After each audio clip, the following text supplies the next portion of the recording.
Morning, family, friends, and followers. Dr. Jimmy's Tips. Today I want to talk about logical thinking. Logical thinking based in or reasoning actually is a search for the truth. In other words, when somebody says something or does something and it's logical, it's close to the truth or has an approximation to the truth. But there are various degrees of truth.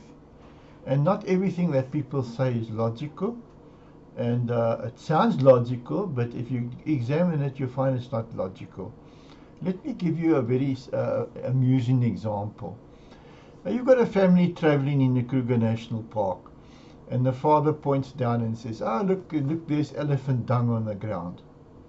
And everybody nods and everybody says, no, that's great. There's this big pile of dung on the path in front of the car.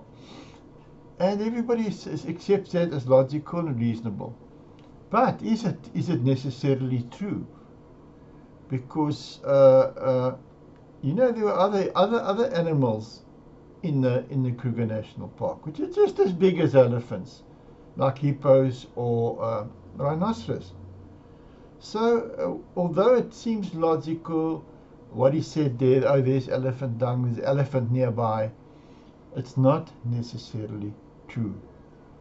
You need more information in order to be certain and to be more logical. In other words, you'd have to see an elephant there. If you saw an elephant in the bush and you saw the dung, you'd say, okay, it's more logical that that elephant produced that dung, so therefore he's getting closer to the truth.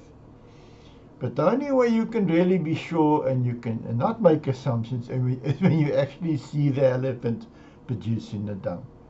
Then you could say, yes, okay, that elephant produced the dung, that dung is an elephant dung. So it shows you the different varying degrees of logic and how easily people make mistakes. People, newscasters and people and news reporters and books and everything make certain statements and it sounds perfectly logical.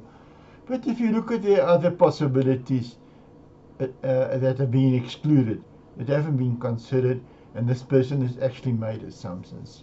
So it's not really that logical.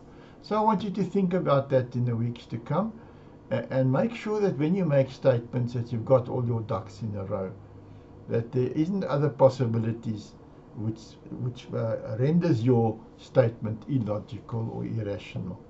Thank you. I want to just point out my book, Critical Thinking, in which I teach you how to think logically by using examples and going through the proper logical process. This book is available on Amazon and Drafted Digital, and I would advise that any thinking person, any student would benefit by this book. Thank you.